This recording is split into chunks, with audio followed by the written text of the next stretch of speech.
नमस्कार, स्वातीज किचनमध्ये तुम्हा सगळ्यांचं मनापासून स्वागत आहे। आज आपण बनवतोय हिरव्या मिरचीचं लोणचं। हे लोणचं दिसायला बघा काय मस्त दिसतंय, अगदी छान झालेलं आहे। चवीला सुद्धा असंच मस्त चटकदार असं झालेलं आहे। हे लोणचं मी 250 ग्रॅम मिरचीपासून बनवलेलं आहे आणि लागणारे जे सर्व साहित्य ह्यात वापरले ते अगदी प्रमाणामध्ये झालेलं आहे। चवीला खूप मस्त झालंय आणि वर्षभर हे लोणचं आपण साठवून ठेवू शकतो। याशिवाय तुम्ही ताजं 2-3 महिन्यासाठी किंवा महिनाभरासाठी सुद्धा बनवू शकता। तर इथे मी 250 ग्रॅम जाड मिरची वापरलेली आहे। मोठ्या साईजची थोडीशी जाड मिरची भेटते ती वापरायची। ही मिरची जास्त तिखट नाही आणि ह्याचं लोणचं पण छान होतं। नसेल तर तुम्ही जी रोजची वापरातली मिरची असते त्या मिरचीपासून सुद्धा बनवू शकता। मिरच्या स्वच्छ धुवून कोरड्या करून व्यवस्थित हव्या तशा लहान मोठ्या आकारामध्ये कट करून घ्यायच्या आहेत। मिरच्यांमध्ये अजिबात ओलसरपणा ठेवायचा नाहीये। चिरल्यानंतर सुद्धा हे थोडं हवं तर फॅन खाली सुकवून घ्या।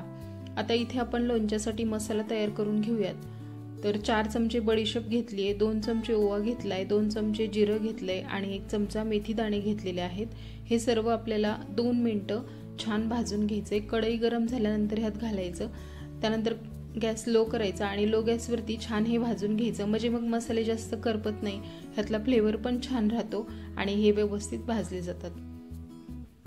तर हे छान भाजले आहेत। आता एका ताटामध्ये काढून घ्यायचेत आणि हे थंड करून घ्यायचे आहेत। थंड झाल्यानंतर हे आपल्याला मिक्सरला वाटून घ्यायचे आहेत। हे व्यवस्थित थंड करून नंतरच बारीक करायचे, म्हणजे मग ह्यात ओलसरपणा येत नाही, घाम वगैरे साचत नाही। थंड झाल्यानंतरच हे बारीक करायचे। आता आपण मोहरीची डाळ भाजून घेऊयात। तर डाळीऐवजी तुम्ही रोजच्या वापरातली मोहरी जरी वापरली तरी चालेल। मोहरी भाजून घेऊन नंतर मिक्सरला दळून घ्या। तर डाळ भेटली तर चांगलंच आहे। ही डाळ छान आपल्याला भाजून घ्यायची। तर डाळ सुद्धा आपण 1 वाटी म्हणजे 200 ग्रॅम घेतलेली आहे। पाव किलो मिरची, त्यासाठी 200 ग्रॅम डाळ वापरायची आहे। आता ही डाळ छान भाजून घ्यायची आहे। डाळ भाजायला 3 ते 4 मिनिटं लागले। लो गॅसवरती छान भाजून घेतली। ही सुद्धा एका ताटामध्ये काढून घेतली।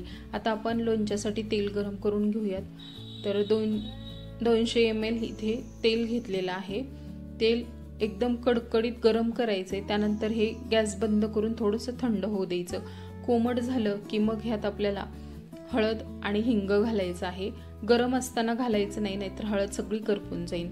आणि तेल चांगलं गरम केल्यानंतर ह्यातला कच्चेपणा निघून जातो। लोणचं जास्त दिवस राहिलं तर ह्याला वास लागत नाही। त्यामुळे तेल चांगलं कडकडीतच गरम करून गॅस बंद करून पुन्हा थंड करून घ्यायचं। आणि कोमट असताना ह्यात 1 चमचाभर हळद घातलेली आहे आणि अर्धा चमचा ह्यात आपल्याला हिंग घालायचे। त्याचबरोबर ह्यात आपण 1 चमचाभर लाल तिखट सुद्धा घालणार आहे। ते काश्मीरी लाल मिरची पावडर वापरायची, म्हणजे मग फक्त लोणच्याला रंग येईल। 1 चमचा किंवा अर्धा पाव चमचा जरी घातली तरी चालेल, कारण मिरचीमध्ये तिखटपणा असतोच। आपण मिरचीचंच लोणचं बनवतोय। त्यानंतर ह्यात साधारणतः 4 चमचे आपण मीठ घातलेलं आहे। सर्व माप एकाच चमच्याने घेतलेले आहेत। रोजच्या वापरातला जो चमचा असतो त्याच चमच्याने सर्व माप घेतलेले आहेत। मीठ घातल्यानंतर हे चांगलं मिक्स करून घ्यायचंय। त्यानंतर ही कढई गॅसवरून मी खाली ठेवलेली आहे। तर हे कोमट आहे पूर्णपणे। आता ह्यात आपण मिरची घालूयात। कट केलेल्या मिरच्या फॅन खाली अर्धा तास सुकवून घेतल्या होत्या, त्यानंतरच ह्यात घालायच्यात। ह्यात अजिबात ओलसरपणा नसला पाहिजे, म्हणजे मग लोणचं वर्षभर छान टिकतं। आता ह्यात दळून घेतलेले मसाले घालायचे आहेत। त्यानंतर ह्यात आपल्याला जी मोहरीची डाळ घेतली होती भाजून ती घालायची आहे। आता हे सर्व छान मिक्स करायचे।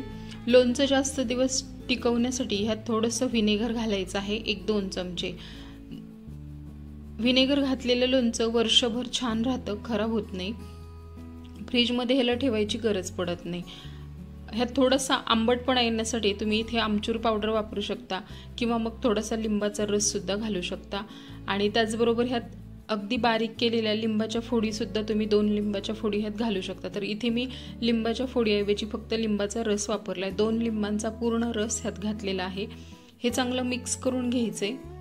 लिंबाच्या रसाऐवजी आमचूर पावडर घातली तरी लोणच्यामध्ये मस्त आंबटपणा येतो। हे चांगलं मिक्स करून घेतल्यानंतर व्यवस्थित थंड होऊ द्यायचं आणि एकदम नॉर्मल झाल्यानंतर हे काचेच्या बरणीत भरून ठेवा, म्हणजे मग हे खराब होत नाही। बरणीसुद्धा कोरडी घ्यायची, ओलसर वगैरे वापरू नका। प्रत्येक वेळेस बरणीतून लोणचं घेताना आपण जो चमचा वापरतो तो सुद्धा एकदम कोरडा घ्यायचा। लोणच्यामध्ये जर पाण्याचं प्रमाण अजिबात गेलं नाही तर लोणचं व्यवस्थित वर्षभर टिकतं। अगदी छान मस्त हे लोणचं तयार झालंय। बनवायला फार वेळ लागला नाही, खूप मस्त झालंय। तुम्ही सुद्धा बनवून बघा। व्हिडिओ आवडला असेल तर लाईक करा, शेअर करा। चॅनलवर नवीन असाल तर चॅनलला सबस्क्राईब करा। काही तुम्हाला विचारायचं असेल तर कमेंट करून विचारू शकता। व्हिडिओ संपूर्ण पाहिल्याबद्दल मनापासून आभार। या पद्धतीचं लोणचं नक्की बनवून बघा आणि कसं झालंय ते सुद्धा माझ्यासोबत कमेंट करून नक्की शेअर करा। धन्यवाद।